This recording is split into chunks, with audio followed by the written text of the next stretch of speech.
E aí, gente, tranquilo? Vamos lá? Hoje a gente vai falar sobre São Miguel Arcanjo. E para falar sobre isso, eu preciso lembrar para vocês que somente a Igreja Católica tem essa devoção ao Arcanjo Miguel. Sim, São Miguel Arcanjo é um arcanjo, cara. Ele não é um anjinho qualquer, ele é um arcanjo, mano. Ele tem um poder extraordinário. Ele é o príncipe da milícia celeste. No céu existe um exército. Lá em Apocalipse mostra que o dragão, que é Satanás, arrastou um terço dos anjos do céu. Só que 2/3 desses anjos que Deus criou, são criação de Deus, estão nas mãos de São Miguel Arcanjo, que lidera toda essa milícia celeste. Cara, São Miguel Arcanjo não é qualquer um. São Miguel Arcanjo é o arcanjo que protege a nossa igreja, que protege os povos. Então, para a gente começar, eu preciso lembrar que a Igreja Católica tem essa devoção. Em segundo lugar, eu quero lembrar para vocês aonde está São Miguel Arcanjo na Bíblia, porque é muito importante a gente se basear também na Palavra de Deus. Aliás, é muito importante a gente entrar na Palavra de Deus e se conectar a ela para saber a verdade.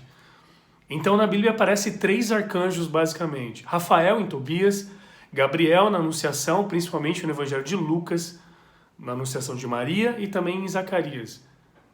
Mas Miguel aparece em 3 livros da Bíblia. Para começar, ele começa a aparecer em Daniel. Daniel é um servo fiel de Deus. Ele está servindo Nabucodonosor, e Nabucodonosor ele quer que Daniel comece a se acostumar com a cultura daquele tipo de povo do qual ele está servindo. É aquela famosa passagem bíblica de Daniel e mais 2 amigos que vão para a fornalha, porque não queriam adorar os deuses de Nabucodonosor, entendeu? Mas Daniel é muito firme e também ele é conhecido pela cova dos leões. Porém, vamos lá para o capítulo 10. Em capítulo 10, Daniel faz um jejum.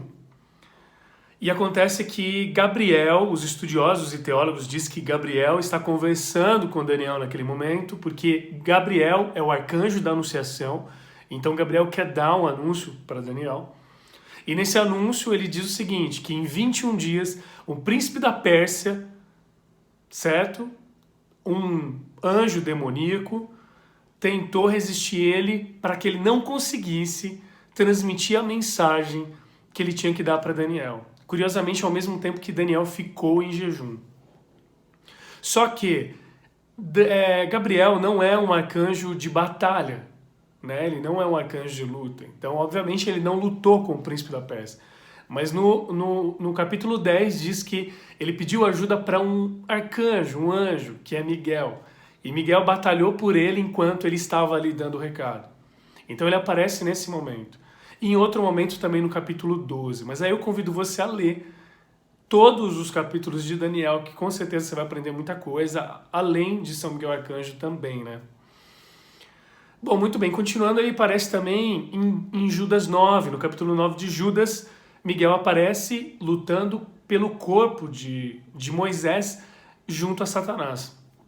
É interessante a gente entender que houve uma dúvida lá no Pentateuco, né, nos 5 primeiros evangelhos, né, livros do Antigo Testamento, existe o livro de Números, e nesse livro de Números acontece um fato muito específico onde Moisés faz algo muito fatídico, que na real, assim, ele fez uma coisa que era para dar glória para Deus, e ele acabou pegando a glória para ele. Que é aquele lance onde ele pegou o bastão dele e colocou na rocha, ela se quebrou e saiu água de lá. Deus tinha pedido para ele ir naquela rocha, chamar o povo, soltar alguma palavra, que ele ia fazer alguma coisa. Mas no final, Moisés deu um puta de um vacilo e ele falou o seguinte, olha, povo, vem cá, vocês são desobedientes e tal, e eu vou fazer alguma coisa por vocês. E colocou lá o seu cajado, e quando a rocha se rompeu e saiu água, todo mundo adorou Moisés, todo mundo ficou enlouquecido com Moisés, mas na verdade era para ter adorado e ficado enlouquecido com Deus, gratidão a Deus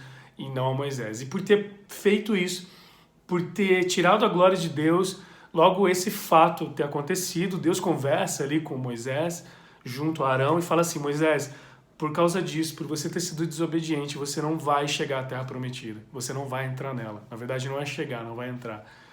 Então, esse chegar e entrar na Terra Prometida tem algo a ver com o céu, né? Desobedecer a Deus, não adianta você ser certinho todo o tempo e no final da tua vida você dá um baita de um vacilo com Deus. Por isso que também Miguel, por ter essa passagem específica, a Igreja Católica acredita que Miguel é aquele que busca as almas que estão voltando para Deus, ou enfim, quando a gente morre, a gente está fazendo a nossa Páscoa, São Miguel vai levar a gente ou para o inferno, ou para o purgatório, ou para o céu. É ele que faz esse papel de levar as almas. Só que o mais legal aqui, para trazer uma notícia boa para você sobre Moisés, na transfiguração de Jesus, aparece Elias e Moisés do lado dele. Então calma, quando Satanás lutou pelo corpo de Moisés com Miguel, fique tranquilo, porque Moisés ele foi para o céu, tá bom? Foi apenas um momento específico. Bom, tem um outro momento também na Bíblia que os estudiosos, teólogos, acham que também é Miguel. Aquele anjo que quando Jesus ressuscita e aparece em cima da pedra, avisando as mulheres que ali não tinha mais o corpo de Cristo, que Jesus tinha ressuscitado, alguns estudiosos acreditam que era Miguel, porque Miguel vem buscar exatamente os corpos, e foi ele que foi ali exatamente ver o corpo de Cristo. Mas aí não tem assim um aprofundamento muito claro sobre isso, são apenas alguns estudos, algumas teorias. Mas eu quero crer também que seja isso. Por final, aparece também em Apocalipse ele que luta contra o dragão, que quer devorar a mulher e, enfim, ele ganha a batalha.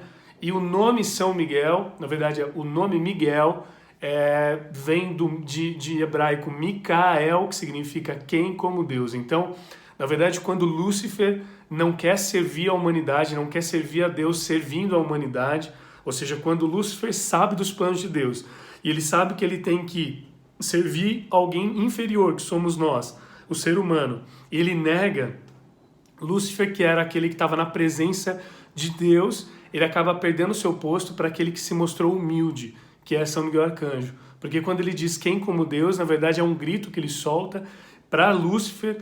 Ele está questionando, ou seja, quem é maior do que Deus? Quem você pensa que é para querer ser Deus? Então esse questionamento de Micael, quem como Deus, dá o nome desse arcanjo, São Miguel Arcanjo, como diz a Igreja Católica.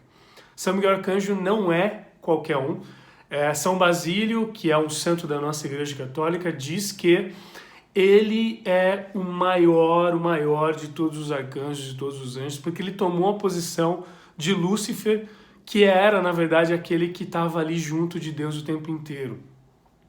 Porém, São Tomás de Aquino, que também é um doutor sobre angiologia, ele que estudou muito sobre anjos, ele acaba colocando que, na verdade, pelo posto de humildade que Miguel carrega, na verdade ele não é o maior, mas sim o menor de todos. Mas enfim, não importa o que cada um diz, o que importa é que São Miguel, ele é o nosso patrono da Igreja Católica, é ele quem serve e protege a nossa igreja, e ele também serve o tempo todo Nossa Senhora. Os estudos também teológicos dizem que São Miguel Arcanjo, ele adora Jesus o tempo todo. Então, quando a gente adora Jesus na Eucaristia, é ele quem está lá junto com a gente, porque ele adora Jesus Eucarístico todo o tempo. Eu acabei conhecendo São Miguel Arcanjo pela minha conversão. Na capa do meu livro, que eu estou mostrando para vocês, existe uma imagem de São Miguel Arcanjo carregando um soldado. Ele está ressuscitando esse soldado.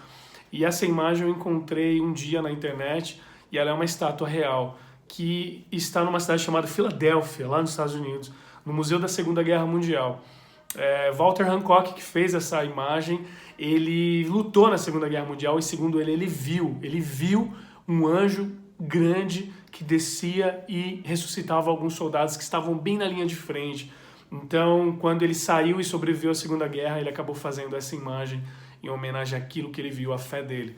Quando eu vi essa imagem, vi a história, automaticamente me liguei com a minha. E eu me identifico com isso, porque foi São Miguel Arcanjo que me levou para o inferno, houve a minha restauração de vida, e eu tenho certeza que ele me ressuscitou como ressuscitou esse soldado. E eu sou um soldado de Deus, como todos nós, como diz em Efésios 6, né? A gente veste a armadura de Deus e vai para a batalha. Eu tenho certeza que São Miguel também nos ajuda em todas as batalhas que a gente faz. Eu trouxe uma imagem, a Igreja Católica diz que São Miguel Arcanjo teve uma aparição oficial no mundo, no Monte Gargano, que é um lugar da Itália, e lá foi construído um santuário em homenagem a ele. Essa imagem é de lá, é de uma pedra que existe lá. E esse São Miguel Arcanjo, ele mostra que a primeira coisa, no escudo a cruz, ou seja, é Jesus que merece todo o mérito, é por ele que ele luta e é por Jesus que ele faz tudo. E é a cruz que faz a gente se proteger e ser salvo de todos os pecados. E uma espada com fogo, que é a palavra de Deus, e a armadura, enfim. Tem alguns significados, obviamente, que São Miguel carrega, mas o principal é da nossa luta contra Satanás. A nossa vida inteira a gente vai ter que lutar contra ele, e eu creio que você precisa também lutar através da sua fé. Há muito sobre São Miguel Arcanjo. Aqui eu dei uma pequena resumida, só para a gente entender aonde ele aparece na Bíblia, como a igreja vê ele e um pouco de como ele entra na minha história. A devoção de São Miguel Arcanjo é uma devoção muito tradicional da Igreja Católica. A quaresma de São Miguel começa no dia 15 de agosto de todo ano e termina no dia 29 de setembro, que é o dia dos 3 arcanjos, Rafael, Gabriel e Miguel. Agora, se você fizer uma conta básica, do dia 15 ao dia 29 dá muito mais que 40 dias. Mas isso tem um motivo, é porque o domingo não conta como um dia de oração. O domingo é o dia de missa. Então, todos os dias da semana, de segunda a sábado, nós rezamos a oração de São Miguel Arcanjo da quaresma. No domingo, a gente vai na missa. E pede-se também que se faça uma penitência durante todo esse tempo, do dia 15 de agosto ao dia 29 de setembro, e também que se confesse pelo menos uma vez com o padre. E assim a graça que você pede é alcançada pelas mãos de São Miguel Arcanjo. A minha mãe fez isso. Minha mãe fez isso no ano de 2008. E no dia 29 de setembro de 2008 foi quando eu tive a minha experiência de conversão. E hoje eu estou aqui para falar dessa experiência, porque graças a Deus e graças a São Miguel Arcanjo eu estou aqui. É isso. Se você tiver mais dúvida e mais curiosidade, procura em sites como Canção Nova, Aletheia e também na Palavra de Deus. Lá a gente pode ter certeza de encontrar as informações mais sensatas, sinceras, honestas sobre qualquer assunto sobre a Igreja Católica, tá bom? Um grande beijo para vocês, fiquem com Deus, a gente se vê no próximo vídeo, no próximo encontro, enfim, em algum lugar. Beijo, fiquem com Deus!